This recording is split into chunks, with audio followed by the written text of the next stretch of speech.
Let's open our Bible, book of Luke, chapter 23, from verses 26 through 43.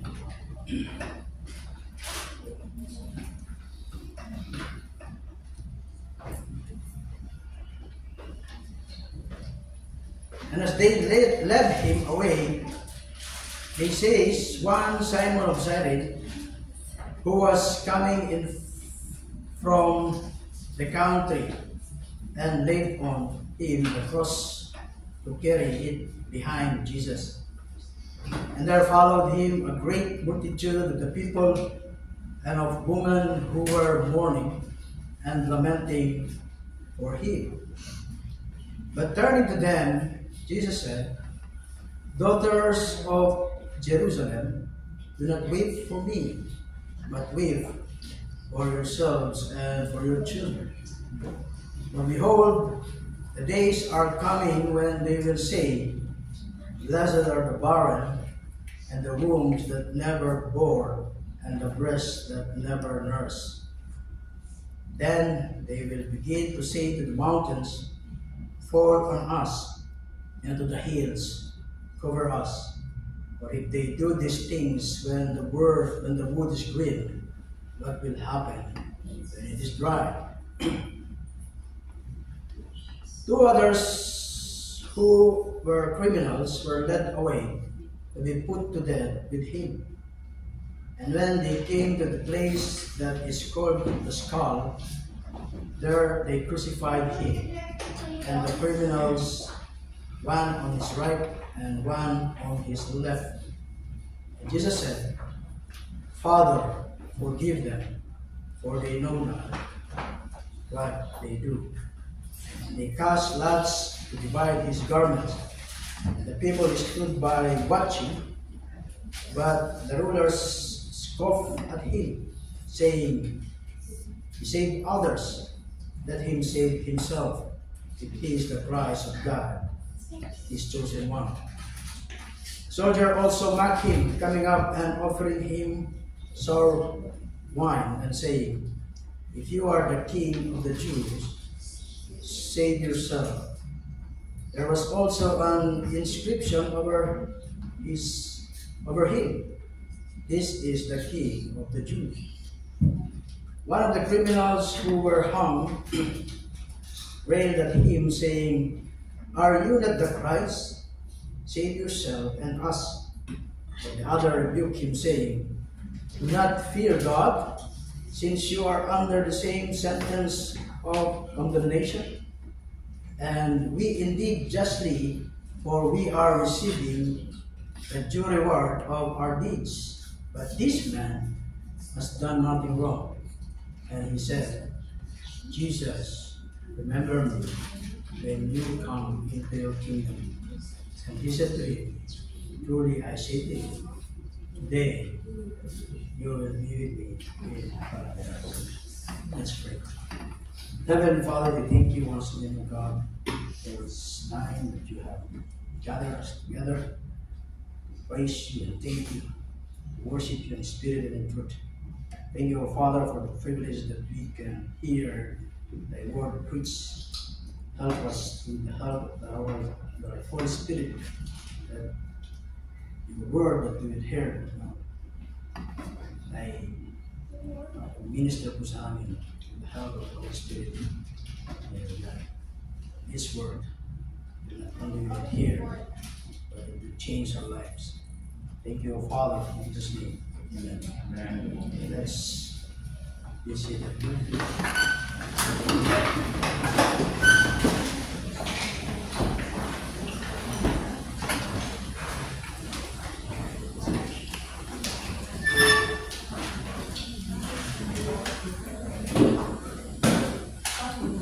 So malapit na po tayo sa dulo ng chapter ng Luke. Ilang topic lang at matatapos na po natin yung Luke. Ngayon ay medyo maiksi po yung ating text. So siguro bago mag-alas 5 ay Matatapos naman natin.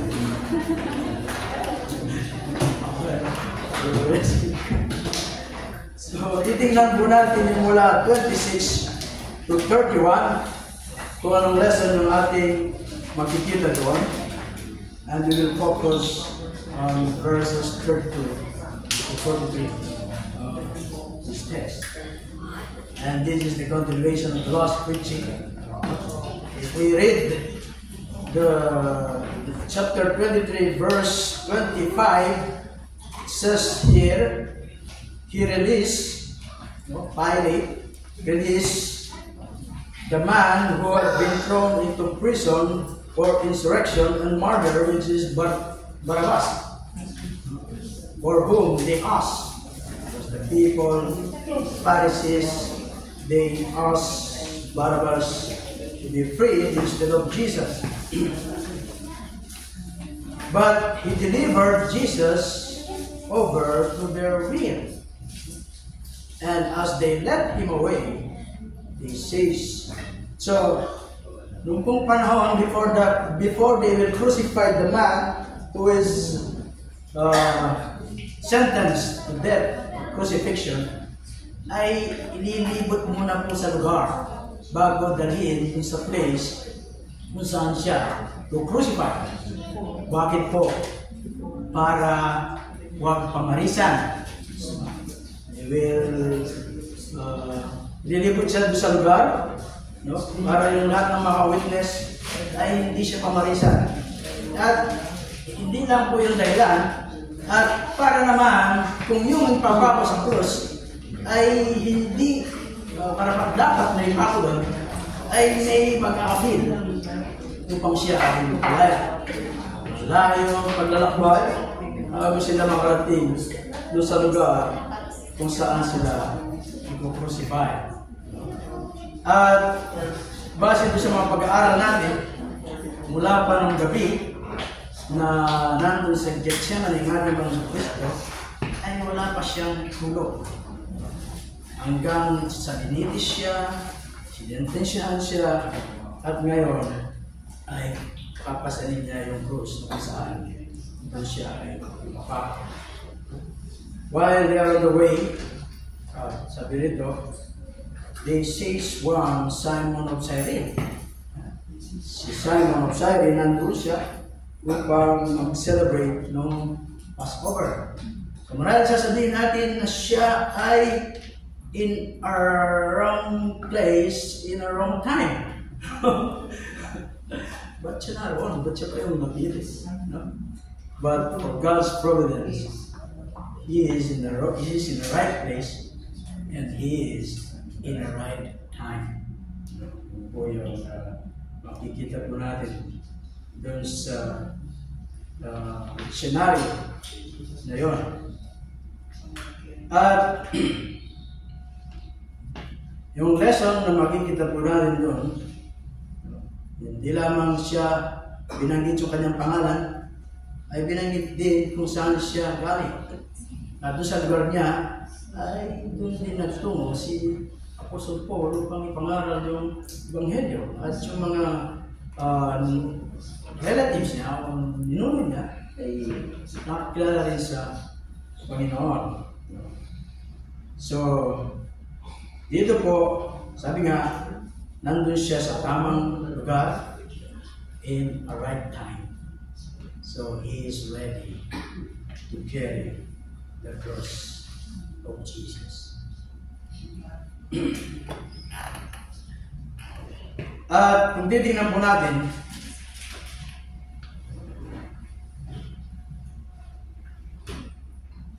pinili siya ng mga soldier marahil hindi niya dadalhin o dadalhin niya. Pag hindi niya dinalhin, baka before siya o anong gawin sa kanya. At sabi nga natin, ito ay providence ng Panginoon. Na nandun siya sa tamang lugar at sa tamang time upang siya ay maging tagapagpipili ng krus ng ating Panginoon Kristo. While Simon was chosen at random, it was clearly a choice determined not by chance, but by God providence.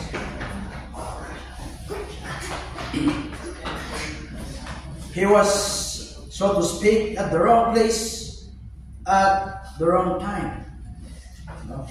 Pero yung daw magandang sabihin, it would more be accurate to say he was at the right place at the right time. It is notable that this man's name is given not only to do we know his name, but his place of origin.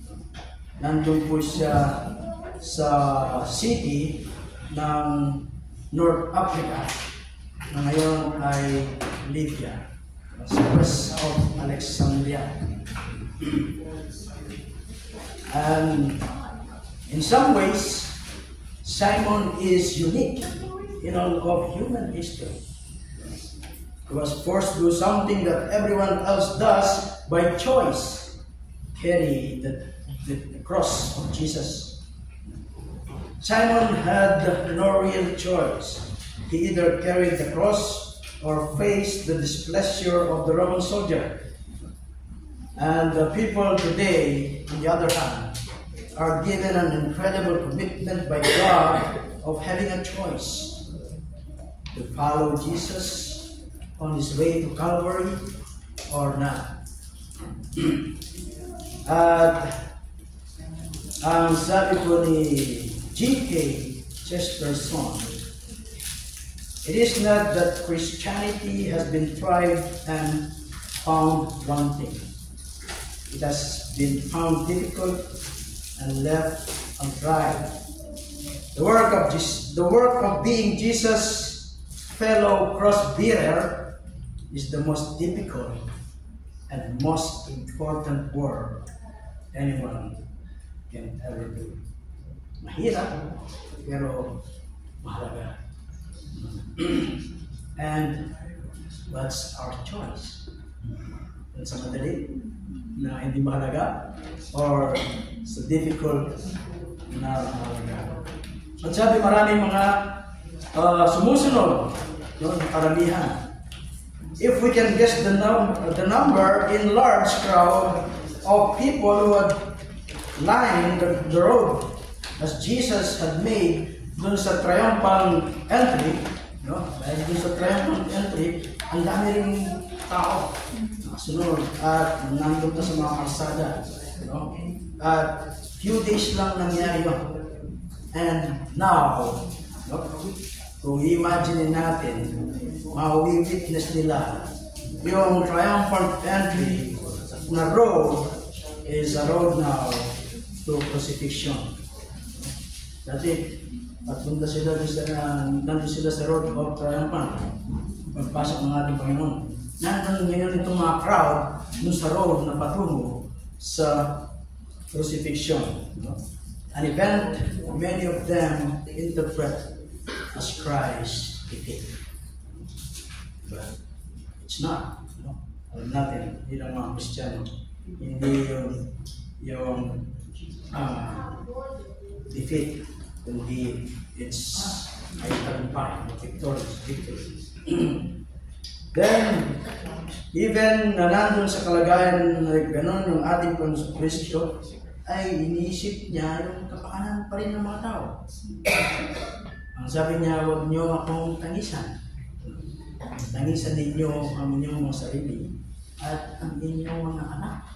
Sapagkat alam niya yung hinaharap na mangyayari sa Jerusalem, no? AD 70. At dito sinabi niya sa ating pasahe na mapalad yung mga baog. No? Blessed are those who are barren.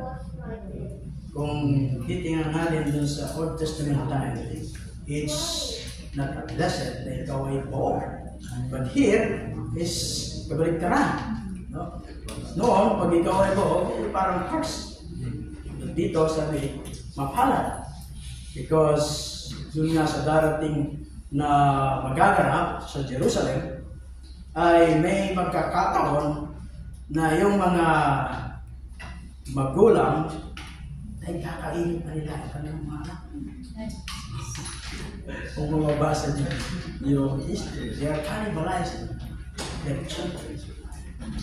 Kaya't yun ang pinibili ng ating Panginoon na makapalag sa panahon na yun, pag dumating yung mangyayari sa Jerusalem, yung mga bahog na hindi nagtatao, yung mga didig na hindi nag-nurse, tapos daan masakit sa isang magulang.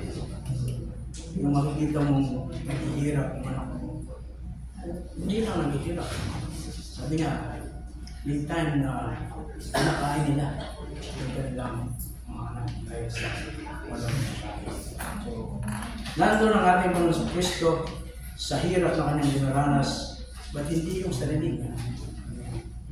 Iniisip, hindi yung mga tao. At sabi doon sa verse 30, kung ganun daw yung ginagawa doon sa wood, na green pa na wood, ano pa kaya doon sa bride? Yung sinisimbolize po ng green dito, yung may lakas pa, yung may strength, yung kagaya ng dito yung ating Panginoon Kristo, kung ganito yung ginawa sa kanya, how much more doon sa bride, doon sa makina. May mga lesson dito tayo makikita doon, at nakita natin doon, even doon sa kabila ang kanyang paghihirap, ang kanyang agony, ang kanyang dadaanan, hindi naaalala pa rin niya ay yung mga tao, hindi yung kanyang sarili. So, ngayon po ay tumungo tayo sa verses 32 to 3. Then, 32 to 3. Pagpamanin nyo, medyo maganda yung voice ko kasi may vocalization po kami kahapon. Hindi natin siya magpwersa. Yung voice. Yung vocalization natin. Hindi naman kasama eh. Sinulat po ni Erwin Lutzer, no? The Roman soldier probably had no idea why he arranged the crosses like that. Wala siyang idea kung bakit ganun niya in-arrange yung mga cross. Sa gitna ang Panginoon Jesus, nasa magkabila niya yung dalawang kriminal. No? But God has decreed that he who was most holy should die with those who were most unholy. That's dinitreat po ng Panginoon niya, ng Diyos. Bakit? Because he wanted to demonstrate the depth of shame to which his son was willing to descend. Doon daw siya ay pinanganak, siya ay surrounded by this. Mga animals na nasa paligid niya. And now, in his death, he was surrounded with criminals. Criminal naman, yung nasa paligid niya. No? At noong mga nakaraang araw ay nakapanayan ko po yung tatay ng isang ipinako sa krus. At pinunto niya po sa akin yung istorya sapagkat na-witness niya kung paano ipinako yung kanyang anak. Dito po sa ating text sa ating aklat ay wala pong sinabing pangalan kung sino yung nasa kaliwa at nasa kanan. Bali, narinig natin noong mga matagal na yung isa daw ay Desmas yung nasa kanan sa history, no? Kung babasahin nyo doon sa aklat ng at yung isa ay Gestas. Sa atin ano eh, Dimas tsaka Kestas eh. But Gestas and Desmas. So yung tatay ng Desmas ay nakapanayam po mga ilang araw. Ikinuwento niya yung istorya. Kaya nyo, basahin muna bago tayo kumuha doon sa mga points na ating pag-aaralan. Let's look at the perspective of this portraying father whose son is one who crucified with Jesus. Imagine daw natin na ganito.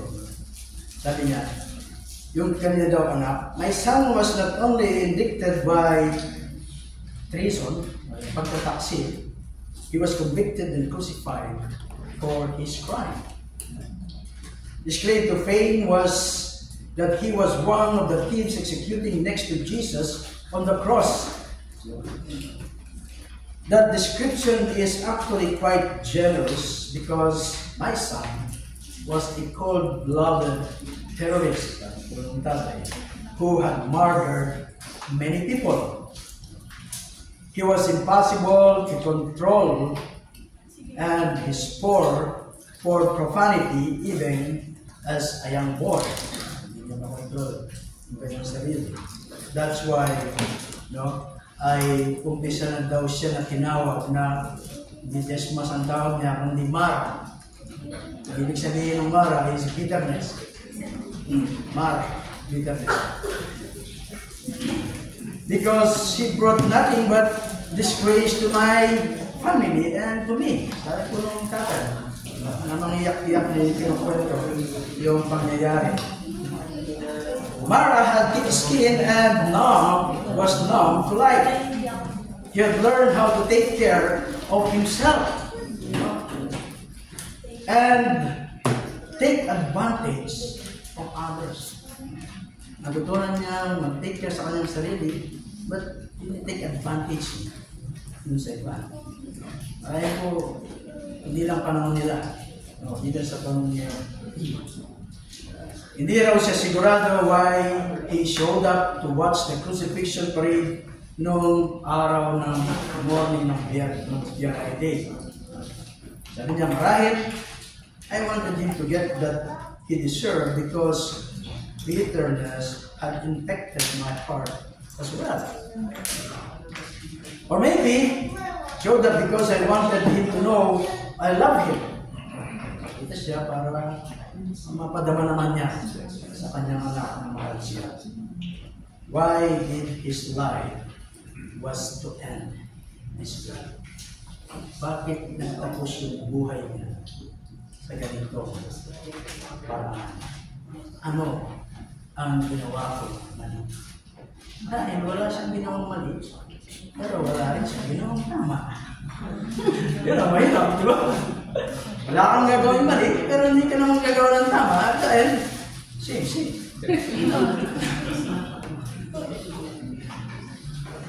I knew all about crucifixion, sabi ng tatay. I watched the procedure many times before, but this way, ang aking anak, yung papa ko. The soldier seems to hurry that day. The guard grabbed my boy, and he threw 100 pounds beam across his shoulder and shouted, "Pasanin mo ito. Carry it." So Mara staggered under the weight. His body was given a piece of timber too, as well. Together, they stumbled for 2 blocks with virtually no one around.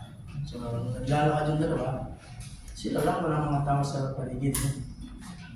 Parang hindi sila sikat, walang mga tao sa paligid. Then, I looked into my son's eyes but didn't know what to say. He was taking his last step down the spiral staircase of failure. When he turned the corner, we come upon a chanting crowd filled with wailing women and shouting soldier. Pagdating nila doon sa paliko, ay nakita nila yung maraming tao, maraming tumatangis, at nag-iiyakan. Everyone seems to be fixed on the one bearing the cross at the front of the procession.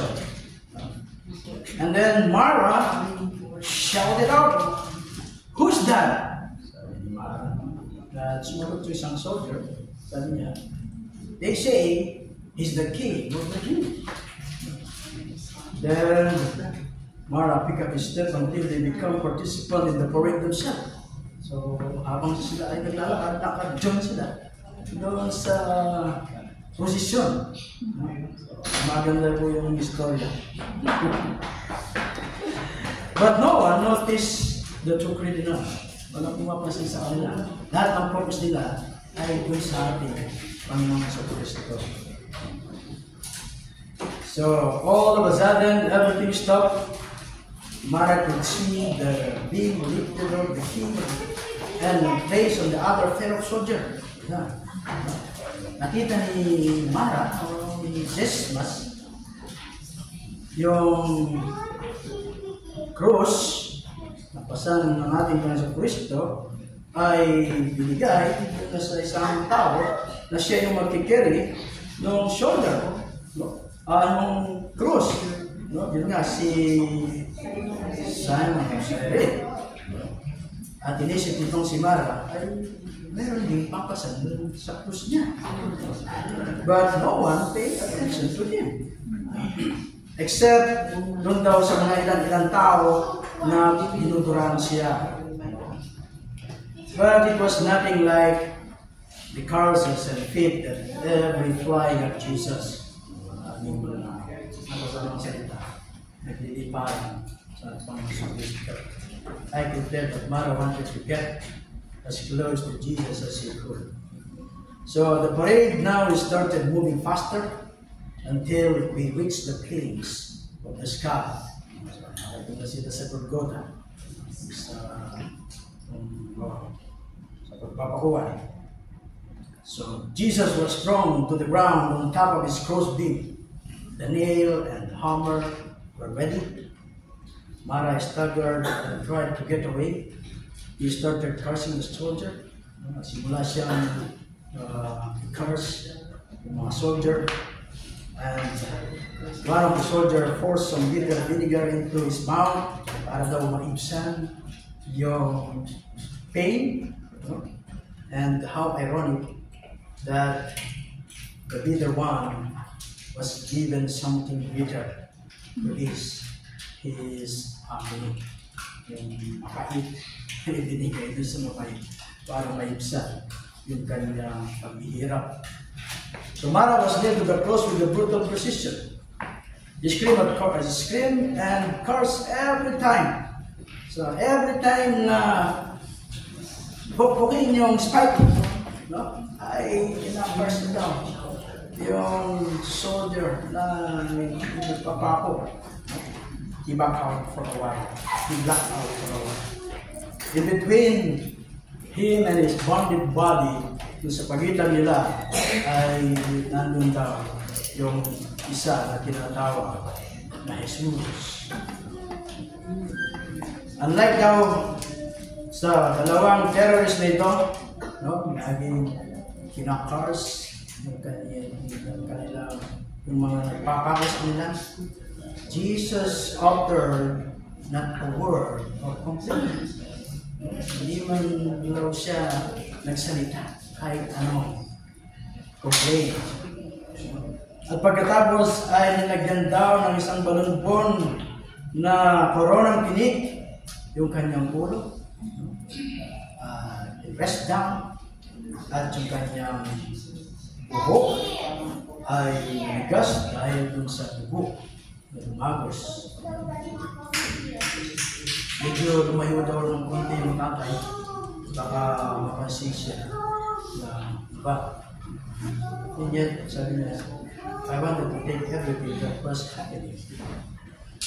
His fatal friend joined him as they bought cars and yelled at Jesus. At makikita po natin yan sa Matthew 27:44. Itong dalawa criminal na ito ay kinakars nila ng ating Panginoon sa Kristo. Hail, raid, pinagsasabihan ng masamang mga salita. So the soldier is near, the people pass by, and hard insult, no? Yung mga nagdadaan, ganun din.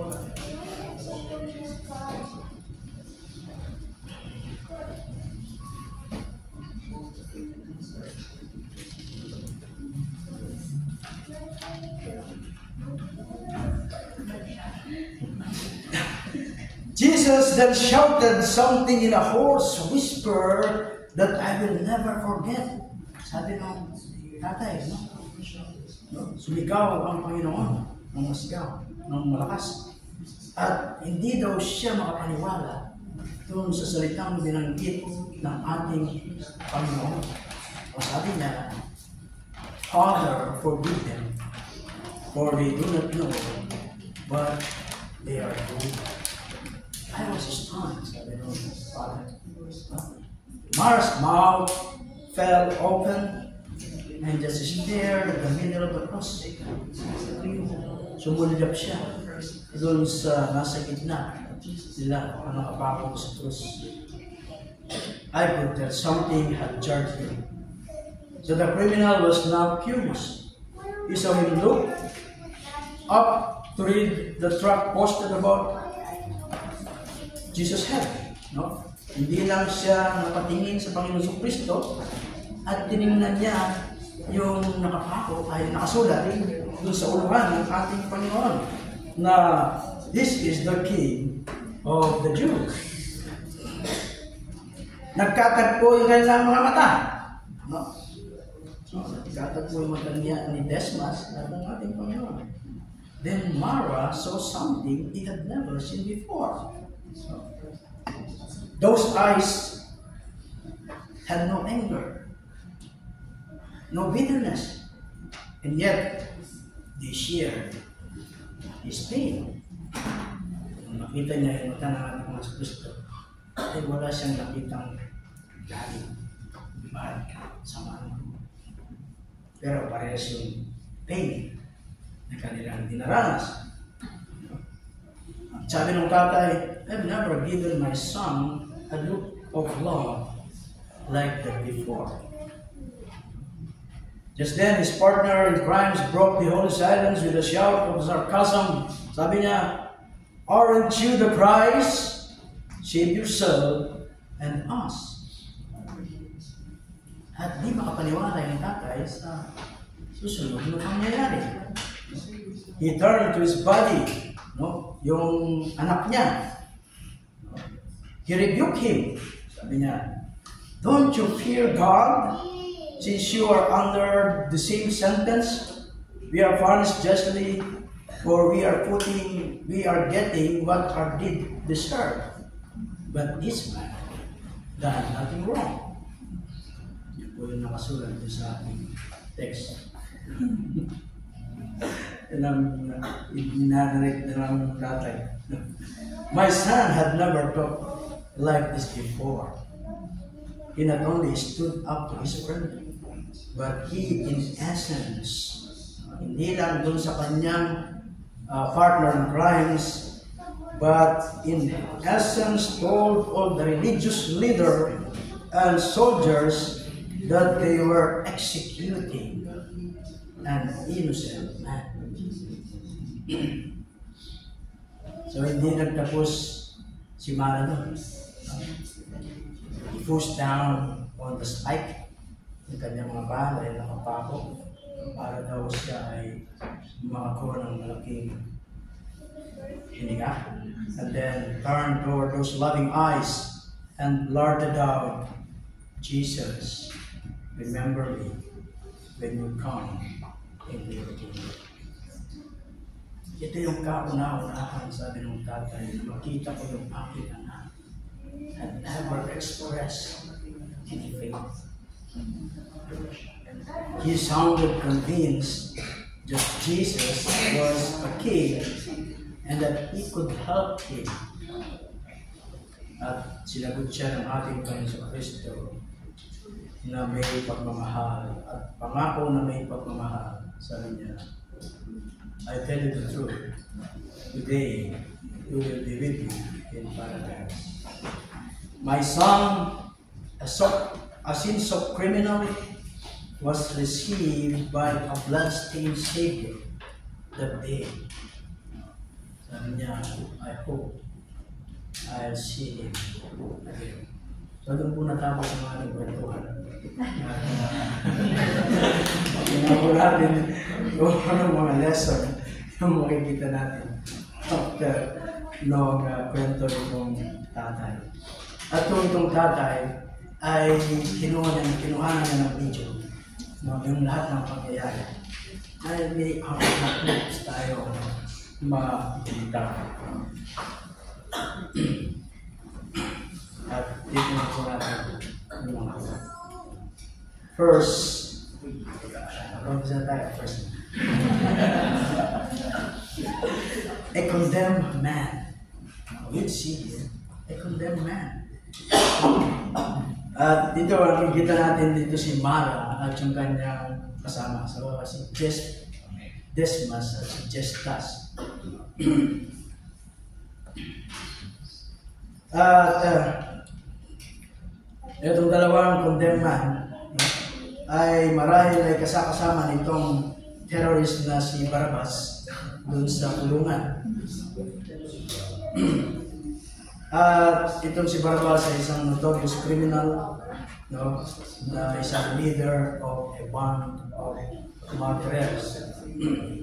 At para daw maunawaan natin kung sino itong si Barabas, no, ay si Barabas daw could have been the first century Osama bin Laden. And unbelievable, kasi nga, hindi raw kapanipaniwala na itong mga tao demanded that Barabas bin Laden, Osama bin Laden first century, be set free instead of Jesus. At after nung account dun sa Matthew 27, ay hindi na natin maririnig yung about Barabas. Maaaring siya ay nag-ibang lugar niya at nawala na sa lugar na.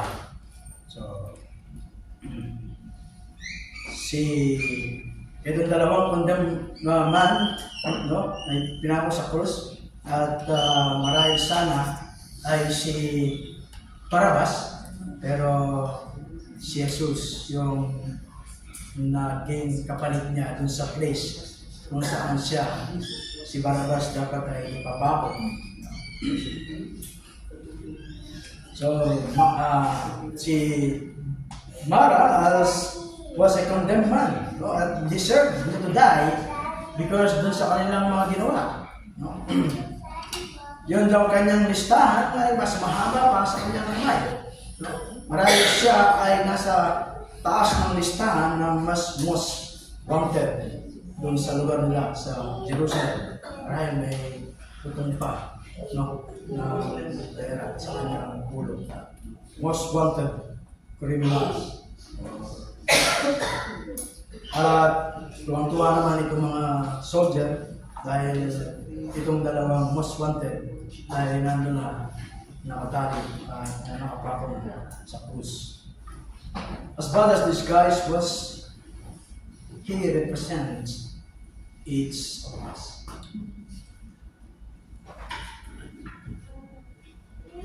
Marahil daw ay hindi natin nais na isipin ito, but honestly, no, kailangan natin i-admit na we are all proud God and that we live in rebellion. So the criminal was condemned not just because they broke the law of the land, but because they ignored God and broken His law. They had put God out of their mind and just did kung ano yung nais nila gawin. So sila daw ay self-centered, just like we are. In the condition lies a portrait of our state before God. you and I steal from God the very thing that is most precious to Him, our lives. While we might not be in a terrorist cell, na kahit wala daw tayo sa kulungan ng mga terrorists o mga prison, we have all rebelled against God's greatest law na sinulang binabanggit ko sa Matthew 22, verse 37.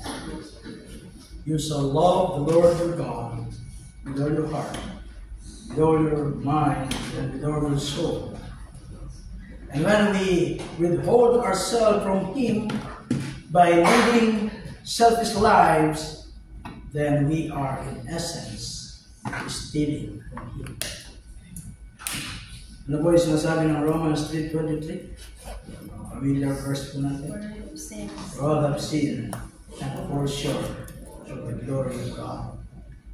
At sabi po dun sa 6:23, for the wages of sin is death, but the gift of God is eternal life in Christ Jesus our Lord. Amen. Because we have fallen short and missed the mark of God's perfection, we are all condemned before God. We have this the demand of God, and like these tips in the cross, God commands, have broken us. Gaano man daw yung ating gawin, or how hard we try, we cannot meet the standard and expectation of God. When we come to grips with our sinful condition, then we become candidate for salvation. If we don't, pag daw di natin recognize yung our own depravity, we'll go to our grave, shaking our fists at God, lagaya ito mga criminals on the cross.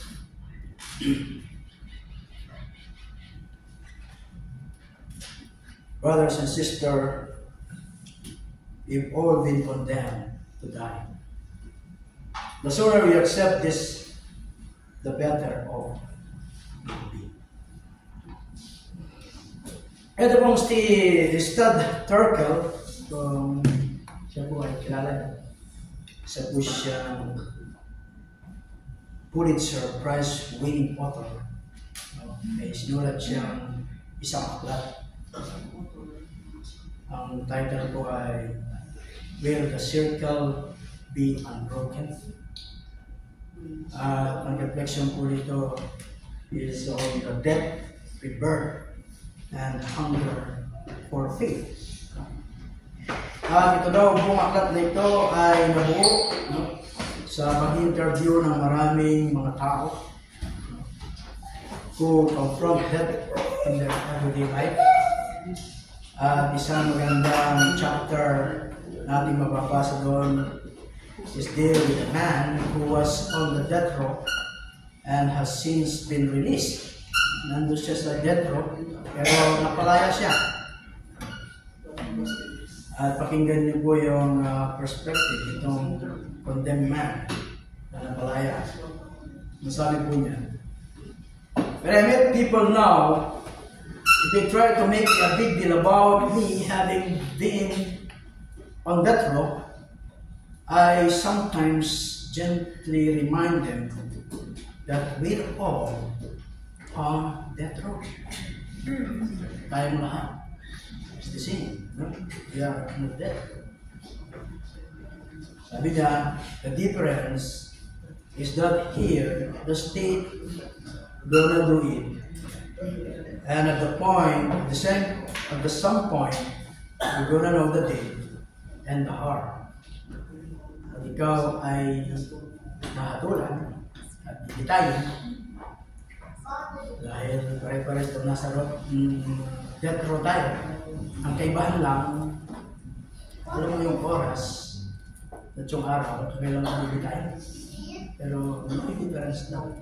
The same, you are on the death row. Ang ibig niyang sabihin, kung ikaw daw ay nandito, we are all that for.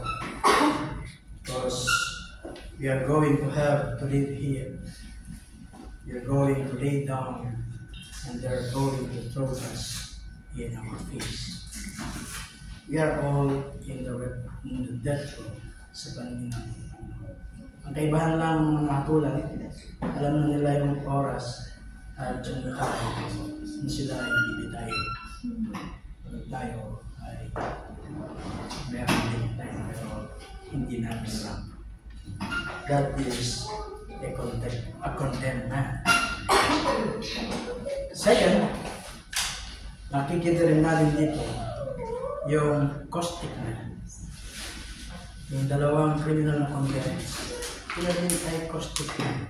Mapang-uya o mapang-uya.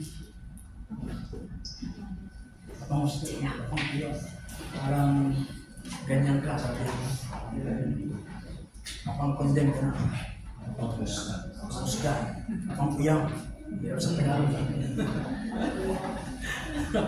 Sabi nga doon sa Matthew 27:44 na yung dalawang criminal started out the day hurling insult and casting blasphemy sa ating Panginoon Kristo. They were condemned and now had been crucified, and all the pain and agony made them caustic. So yung nararanasan nilang sakit, yung pain, yung suffering, made them caustic. Yun ang nagtulak sa kanila upang mag-usga, mag-ulang. Na-experience na ba natin yun? Pagkamisan tayo ay gano'n. Kapag nakakaranas tayo ng hirap, pain, suffering, ay nagtutulak sa atin para tayo ay maging caustic.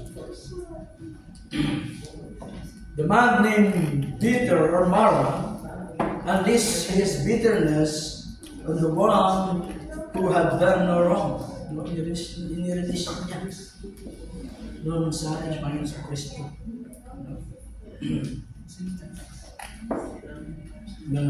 Kung saan siya ay nasa gitna ng dalawang kriminal at para bang minamak nila yung ating Panginoon Kristo at para bang siya yung may kasalanan kung bakit sila rin ay nakapatay doon. So Jesus was not responsible for what they were going through. And yet, meron din daw yung ating ginagawa na kagaya nila. Kapag daw inalaw natin yung bitterness sa ating mga puso, ay ganun na binubuo. When we allow bitterness sa ating mga puso, ay ganun mga ibinubuan. Iniisip natin that kasalanan ng Diyos, ba't natin nararanasan yung mga nararanasan natin? Struggles and difficulties force us to become either bitter or better. Ano sa atin yun? Kung grabe nag-struggle, ganun bagay lang. Maging bitter ka, maging better ka. Maging bitter ka. We can go to them or we can choose to shrivel up and become caustic toward others and toward God. Ay maging caustic tayo sa iba or even sa Diyos. At makikita natin yung contrast dito na pinipicture. No? While daw itong dalawang terrorist na nandun ay nagsasalita ng mga masamang salita. No? Ito namang ating Panginoon Kristo ay hindi man lang siya nagsalita ng anumang complaint. He just looked in. He was able to do na tingnan lang sila, pakinggan, because naunawaan ang ating Panginoon Kristo, no, yung kanilang galit, yung kanilang pain, yung kanilang frustration, ay naunawaan ng ating Panginoon Kristo. Kung kaya hindi siya nag-retaliate, no? Pinagsabihan ka, sasabihan mo rin, bakit sino ba? But dito, gano'n na yung pinagsasabi sa ating Panginoon Kristo. Just okay. Kasi naunawaan niya that people sometimes in pain can get bitter.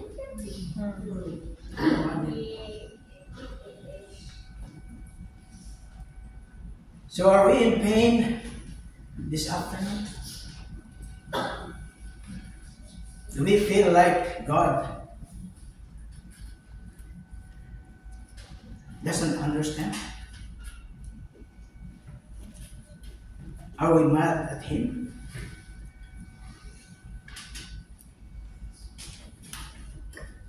We find ourselves being caustic with others. Sa parang kasi, bakit ako nagkaganito? If so, napakaganda pong lesson yung ating nakikita sa ating Panginoon Kristo. There is no loneliness, no rejection, no betrayal, no stress, no physical pain that we will ever go through that Jesus hasn't experienced. Mas pa nga yung pain na kanyang naranasan. Sabi nga daw, kung inyong napanood yung Passion of Christ, ay pinicture doon yung gaano kahirap yung dinanas ng ating Panginoon. At pero sabi po ng iba, mas hit pa doon yung napanood yung hirap yung dinanas ng Panginoon. At ang hindi lang daw naipakita doon sa movie.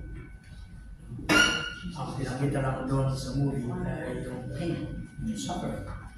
At hindi parang nabanggit yung purpose kung bakit nangyari. Ito po natin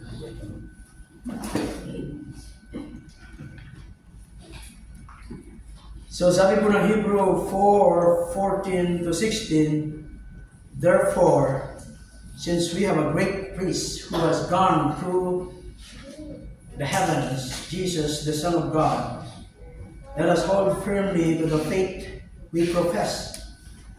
For we do not have a high priest who is unable to sympathize with our weakness, but we have one who has been tempted in every way, just as we are, yet was without sin. Let us then approach the throne of grace with confidence, so that we may receive mercy and find grace to help in us in our time of need. Marami daw sa atin carry hurt, pain, and suffering. At yung unforgiving spirit much longer than we should. Hindi na natin dapat na dinadala, kaya dinadala pa natin. Marami daw sa atin. Many of us carry heart pain and suffering and unforgiving spirit much longer than we should. Dapat hindi na natin dala-dala yung mga hurt, yung mga pain, yung mga suffering, or dalaman natin in a certain time lang, but hanggang ngayon ay dala-dala pa rin natin. Meron pong dalawang monks. Habang sila ay naglalakad sa isang lugar, ay natagpuan nila yung isang matandang babae sa tabi ng ilog. Nandismaya. Dahil hindi siya makatawid. Bakit? Kasi walang bridge. Kasi makakatawid, walang bridge. Dismayado si Lola. At itong unang monks ay nag-offer po kay Lola. Ang sabi niya, nais mo ba na gagahin ka namin patawid doon sa ilog? So, may ngiti at may pagpapasalamat na sinabi ng Lola, oo, papatawin ka naman dalawang monks. Papatawin mo doon sa kabilang ibayo. So, nakarating sila doon sa kabilang ibayo ng ilog. And then, binitawan nila yung Lola at kumayo na siya sa kanyang lakad. So, itong dalawang monks ay patuloy na naglakad. After 1 more kilometer, nag-umpisa ang magreklamo itong pangalawang monks. Sabi niya, nananapit yung aking likod. Marami yung aking damit. Dahil pinarga natin yung patawin ng ilog. Oo, kasi naghawak kami sila. So sabi ng isang monks, dahil napanikilang yung unang monks, napanikilang hindi nagsasalita. So, after they walk another mile or so, nag-complain naman itong, nag-complain itong pangalawang monks. Sabi niya, napakarumihin ng aking damit dahil sa pagkarga natin dun sa buong para may kaiblan dun sa ilog. At yung likod ko, sabi niya, still hurt from lifting her. I can feel it getting stiff. The first monk just smiled and nod his head. Siguro.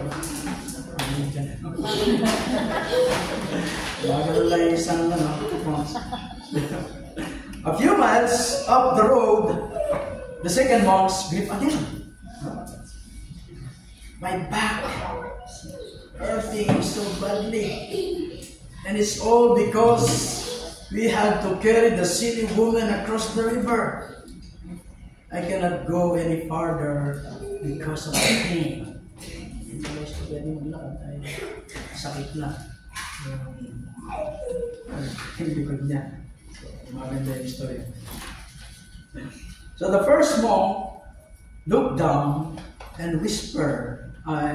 So sa kanyang partner na nakahiga na sa ground. Sabi na daw yung likod niya. Sabi niya na nakahiga at nagtanong itong si first monk. Have you wondered why I'm not complaining? Hindi ba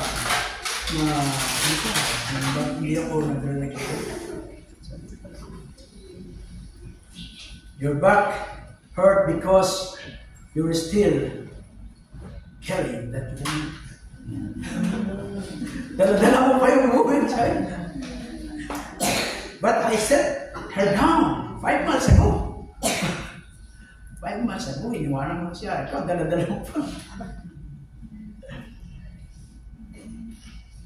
Are you still carrying something that you should have put down a long time ago? Amen. Are you still nursing grudges? Still wounded by some words? Lay it down at the cross. Amen. Give it to Jesus. He can handle it. And He can change your heart. Habang pinakanta ko ng Sister Cynthia, ito yung ginagawa ko. Kasama yung kinagawa ko. Kopya ako dito. Siguro ko yun. Kaya ako tawa para makuha natin yung boses mo. Yung boses Rico J. po na yun. Medyo may kanta. Are you tired of chasing pretty rainbows? Are you tired of spinning round and round?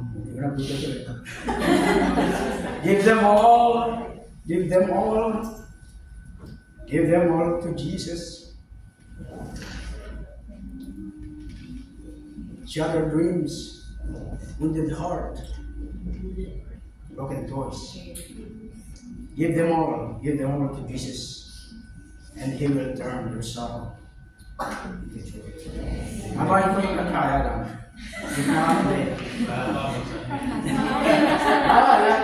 Ay mo Sister Cynthia, yung ano lang, boros.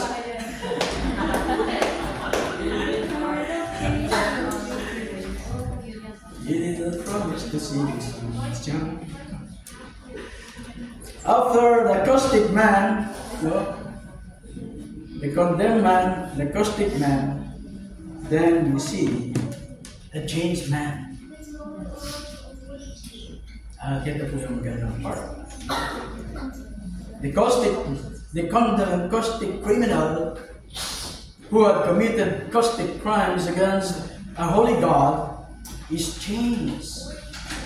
Ito po yung maganda sa Christianity. Jesus changed lives. At ito po yung maganda pag nakita natin yung mga Christian. Nakita natin yung kanilang buhay. Something changes. Take place sa kanilang mga buhay.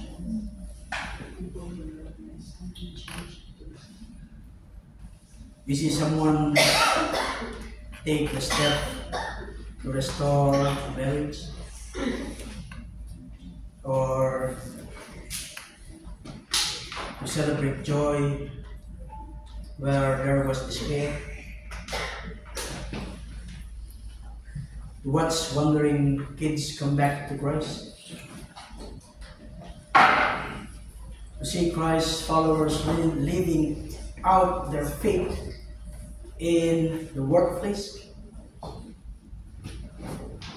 to know that there are many people into those church loving each other, hindi nagsisiraan, hindi nagmamasakitan.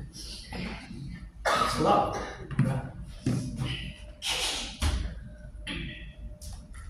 And to partner with soul servants who look for ways to use their time, their talent, and treasures.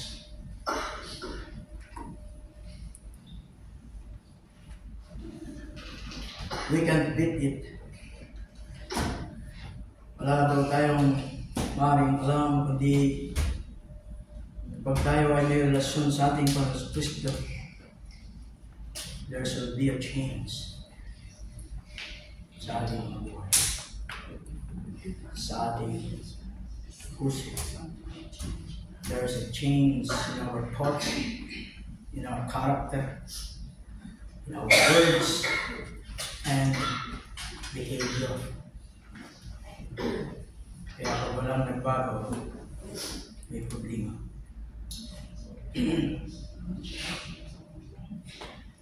Sometimes between 9 a.m. when he was crucified with Jesus, that Mara or Decimus, and noon when the sky turned black for 3 hours, the revolutionary totally changed.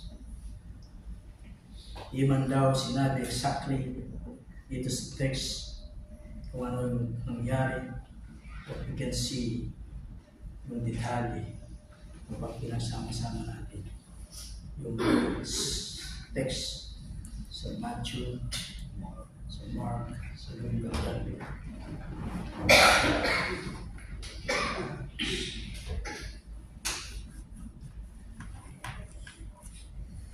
nakita nitong criminal na si Dismas how Jesus faced death. He was not cursing and complaining na kagaya nila. The criminal saw the difference between one ready to die and one who was not. Nakita nila yung kaibahan, yung handang mamatay at hindi ready. At nakita niya at siya ay nag-wonder bakit itong mga priests, no, mga haba yung kanilang mga robe, ay nandun sila doon sa bloody crucifixion site. Because meron din siyang alam sa religion na kapag sila ay nandun sa lugar ng gano'n, it made them unclean. If they would risk their own ability to worship for the sake of witnessing the crucifixion, then, sabi niya, Jesus must do something pretty important. Maybe he was a religious rebel. If so, the terrorists would want to pay attention. Narinig niya sa bibig ng ating Panginoon Kristo, no, request forgiveness for the unforgivable. Yung panalangin na ito ay humarap sa kanyang puso.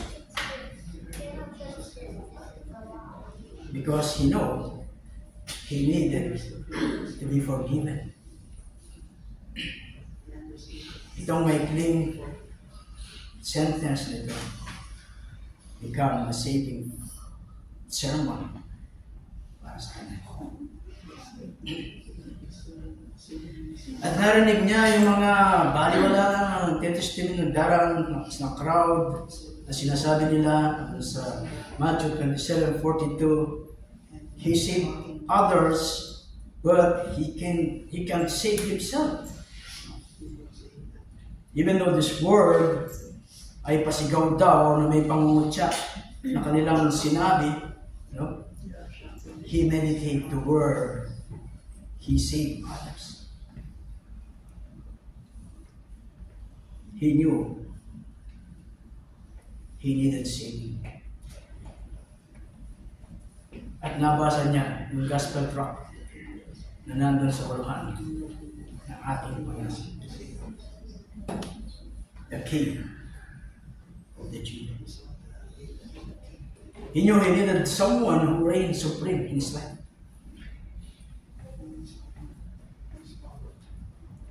He even realized that he was in the presence of a king who was also a savior.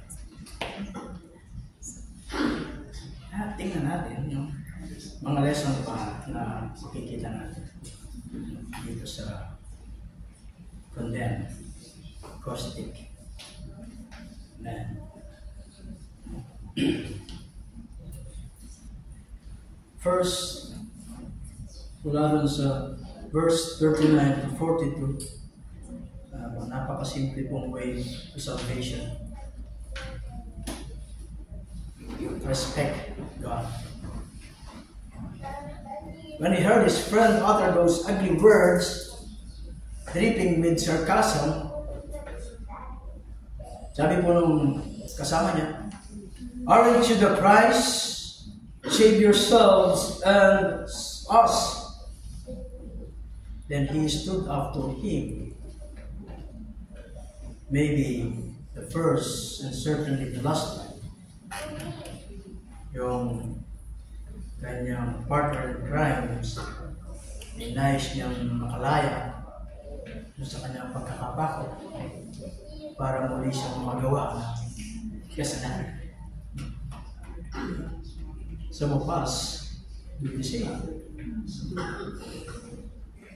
We call out for help and ask God to take away our pain and suffering, and then we go on and live the way we want. Kaya itong isa Tingnan natin doon sa verse 40. But the other criminal rebuked him. Si Desmas, nirebuke niya si Justus. Ano sinabi niya? Doon sa verse 40. Don't you fear God? Since you are under the same sentence, you must always start with God by recognizing that He is holy and just. He deserves first place in our lives. Second, not only respect God, he admit guilt. Not wanting to be self-righteous because he knew he had no leg to stand on.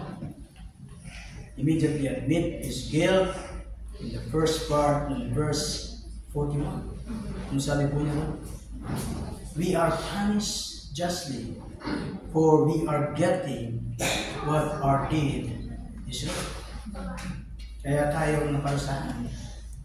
Ito lang kabayaran ng ating mga nagawang kasalanan. He admit his guilt. He didn't gloss over or excuse or rationalize his behavior. Someone ay ginajustify pa yung ginawang kasalanan. Kasi is but dito, he admit. He came right and said, we're busted, we're wrong, we're getting what we deserve. We can't be saved until we first admit that we are as lost, as condemned as this criminal. Not only respect God, but admits guilt, he confessed Jesus. This man knew that Jesus was the King. He could tell that Jesus was sinless when he cried out in the last part of verse 41. Ano po sinabi niya ron? But this man has done nothing wrong. He confessed Jesus. But this man has done nothing wrong. Even si Judas, dun sa Matthew 27:4, ano po sabi ni Judas? I have sinned, for I have betrayed innocent blood. Si Pilate, dun sa mga napag-aralan natin ng mga karat, dun sa Luke 23:23, what crime has this man committed? Not only Pilate, maging yung asawa ni Pilate. Sa Matthew 27:19, sabi ron, don't have anything to do with that innocent man. Jesus is the sinless substitute, the Lamb of God who took our sins with him to the cross. He is not on the cross because he deserved to be on the cross. In fact, he is on the cross because he did not deserve to be on the cross. So the two criminals were getting what they deserved, and the Lamb who had done nothing wrong was paying the price to redeem sinners from the penalty and power of sin. Pagpili ng bulan dito, while Jesus didn't look like he was in the position to save someone because his enemies were triumphant. His friends had bailed on him and he was dying. And yet, when criminals confessed who Jesus was,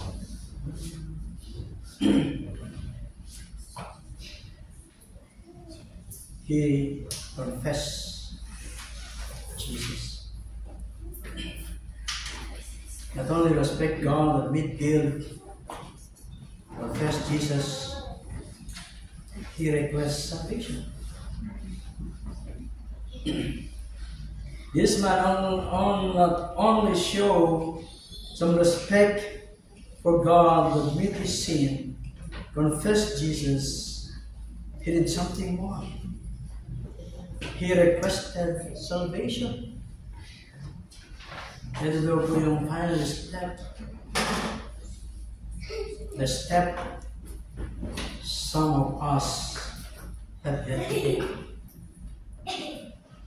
Ang sabi niya doon sa verse 42, Jesus, remember me when you come into your kingdom. Salvation is not automatic. It's a pardon that must be received if you want it activated in your life. As verse John 12 says, yet to all who receive him, to those who believe in his name, he gave the right to become children of God. Amen. Noong 1830,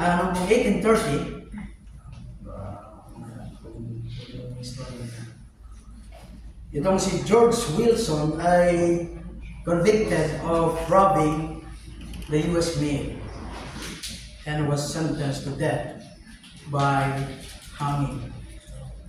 Nasentensya po siya ng bitay dahil daw dun sa robbing of the U.S. mail. At ito ay panahon ni President Andrew Jackson. At ito si President Andrew Jackson issue a pardon to Wilson. Issue po siya ng pardon kay Wilson para hindi na siya gitayin. But he refused to accept it. He refused ni Wilson yung pardon ni Jackson. So, ano nangyari? At ito daw ay nakarating sa Chief of Justice Marshall.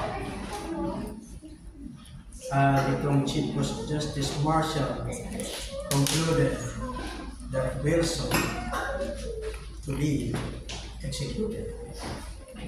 Bakit yan? Yan ang pardon ni Jackson. Pero nireject niya. Nireject niya yung pardon ni Jackson. At isinulat itong si Chief Justice. Sabi na ito sa kanyang sulat. A pardon is a slip of paper, the value of which is determined by the acceptance of the person to be pardoned. So pag nireject mo, hindi na siya pardon. Kaya sabi niya, if it refuses, it is no pardon. So George Wilson must be hung. Jesus has issued a pardon as well. But its value is determined only when it is accepted. If you will accept, then you will be on it. If you reject the pardon that Jesus issued on the cross of God. At last, hindi tayo abot ng alas 5 pala eh.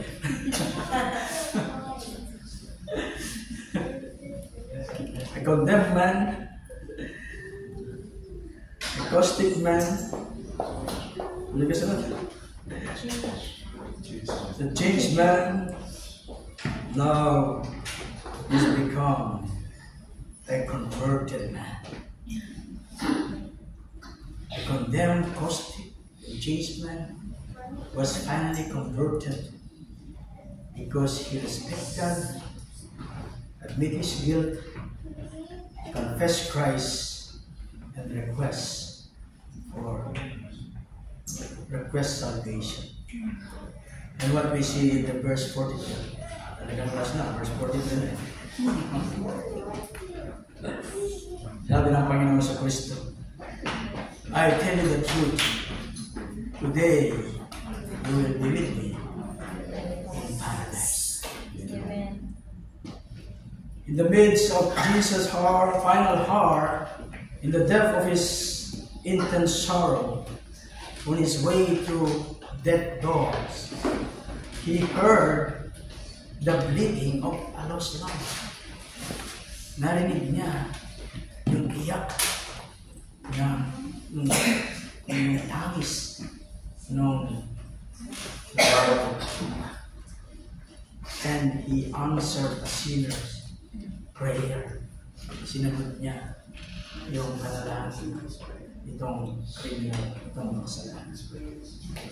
Just like he does today. If you will come to Jesus, you respect God, accept your gift, confess Jesus, request salvation, He will answer your prayer. And sabi niya, I will tell you the truth. Today you will be with me in paradise. Jesus fulfilled the man's simple request. Not only fulfilled his request, but he went way beyond what he was asking to do. So this is divine grace always exceed human expectation. That's the great grace. Exceed human expectation. And it will remind us in Ephesians 3:20, now to him who is able to do immeasurably more than all we ask or imagine. The man was hopeful, but probably not certain. Mag-asa yung criminal, pero marahil siya ay hindi sigurado. But ano yung sabi ng ating Panginoon Kristo? I tell you the truth. The man was looking for the future. Sabi niya, remember me when you come into your paradise.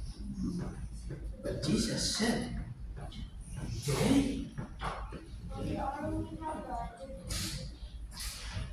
And though today, in the original word ito, it's emphasized the very day. Itong araw mismo na ito. At this moment. Siya na mag-asa siya in the future when Jesus comes to his kingdom. But Jesus told him, today. The man just wanted to be remembered. Jesus remembered me. Jesus said, you will be with me.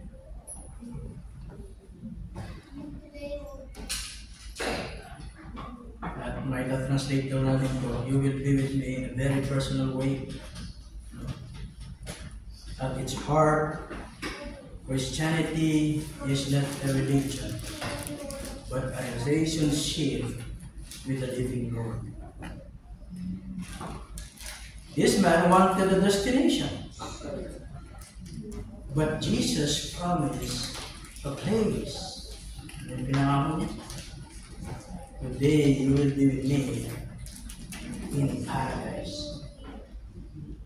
This was the same promise he had given to his disciples dun sa John 14:2. Sabi ng mga scholar,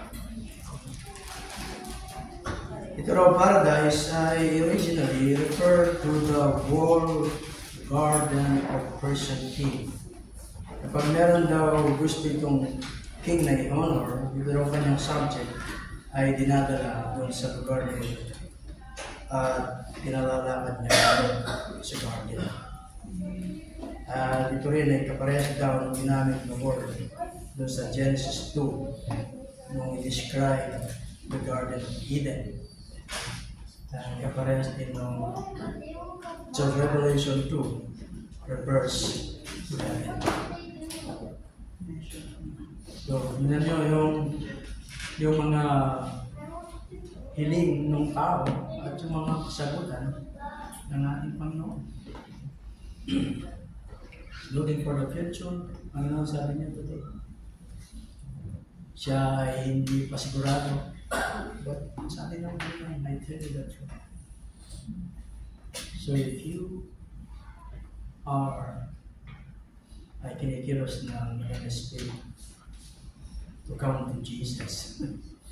Sabi nga, minsan daw maganda yung waiting, but dangerous daw yung delay.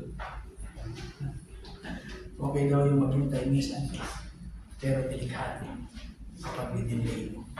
Minsan ba?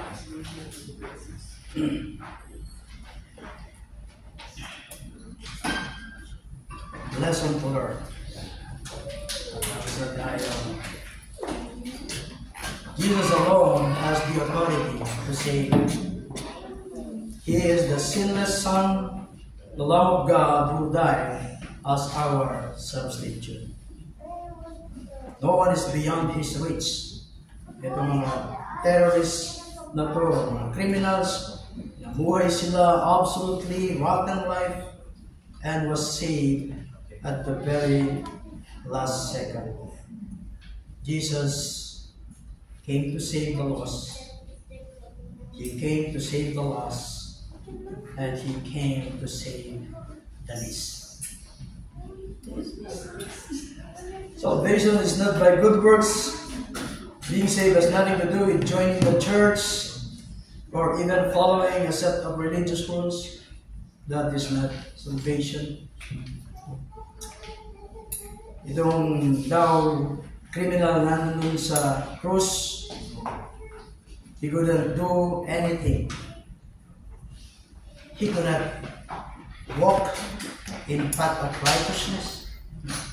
Hindi siya makalakad sa path of righteousness dahil nakapako. Dahil dalawang paa. He cannot do good things because nakapako dahil dalawang paa.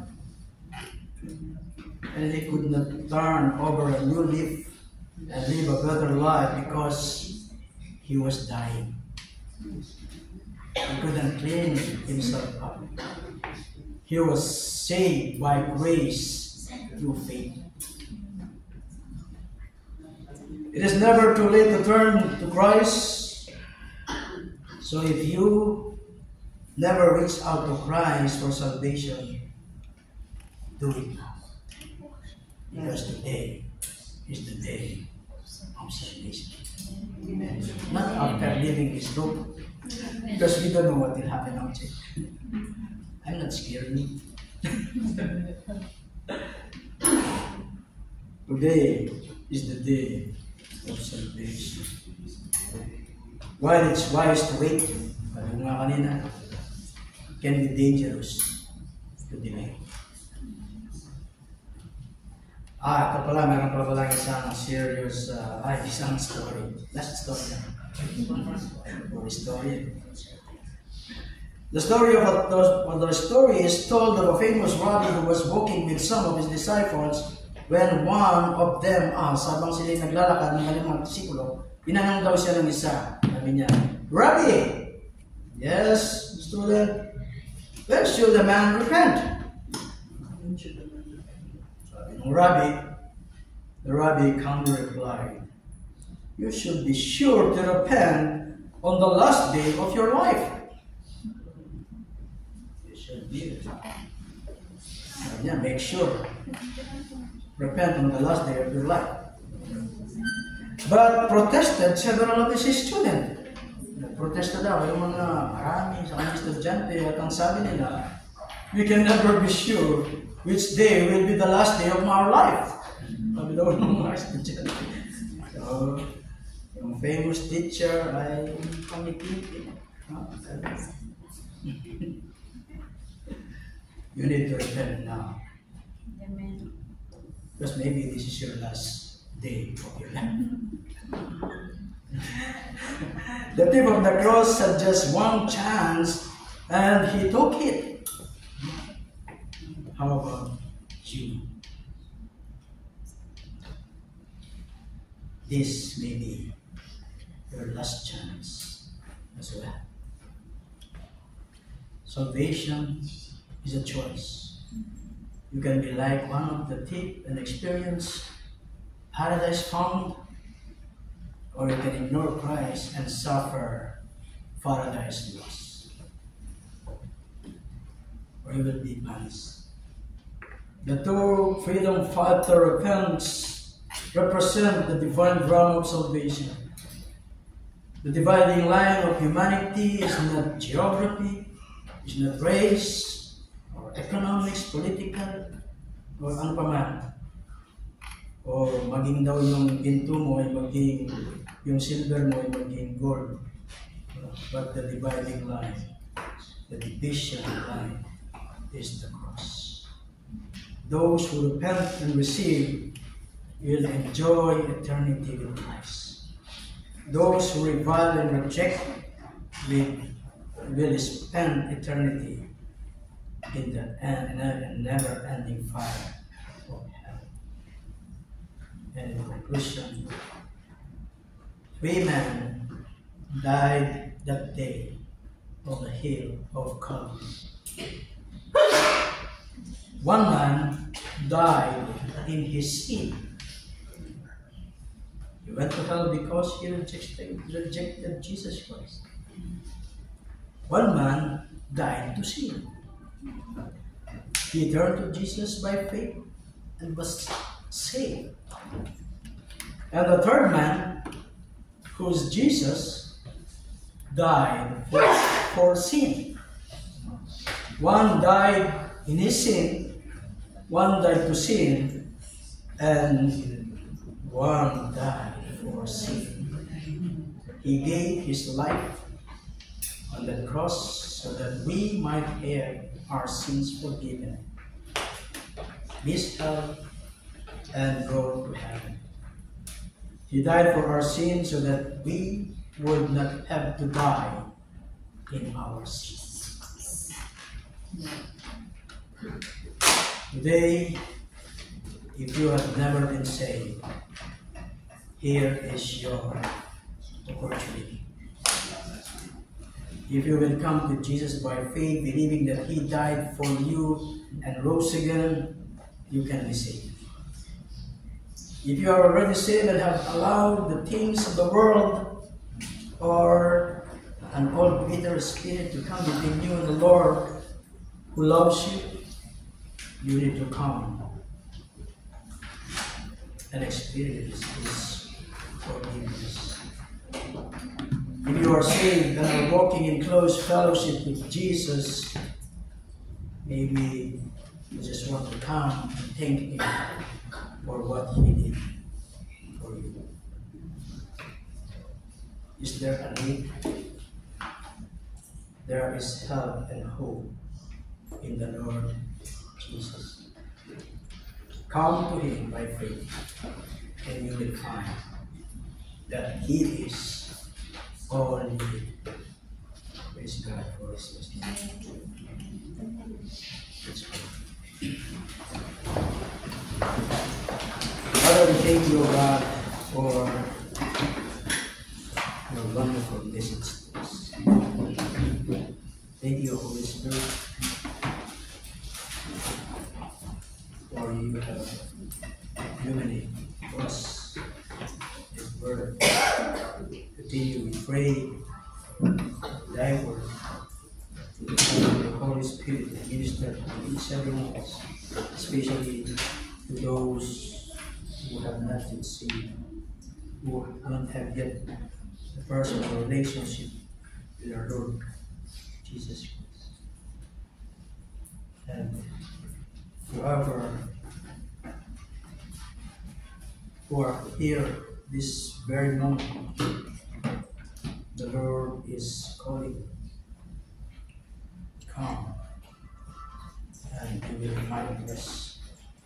You will receive salvation if you respect God, admit your care, confess Jesus, request salvation, the same what Jesus has done with the criminal on the cross.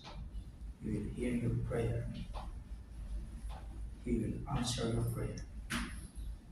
And as He said, I tell you the truth, you will be with Him in paradise.